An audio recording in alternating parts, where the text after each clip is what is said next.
Hello good morning, कैसे हैं आप सब। जी, बहुत ही बड़ा बवाल खबर आ गया खेसारी लाल यादव जी का। बवाल का song super duper Hindi song आ गया। तो लटकी है ऑक्सीजन का टीजर आ गया है दोस्तों। स्पीड रिकॉर्ड भोजपुरी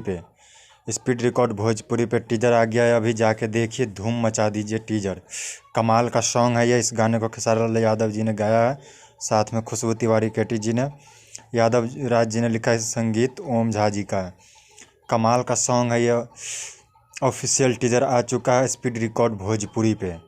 कमाल का सॉन्ग है ये, super duper hit song Bollywood level का।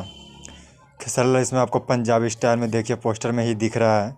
कमाल का सॉन्ग होगा ये। कल कल 6:30 बजे फुल वीडियो सुनने को मिलेगा स्पीड रिकॉर्ड भोजपुरी पे, कल सुबह 6:30 बजे। तू लटके है ऑक्सीजन नहीं, तो सुनना मत भूलिएगा। वीडियो अच्छा लगे तो लाइक कमेंट सब्सक्राइब जरूर कर देना। Thank you.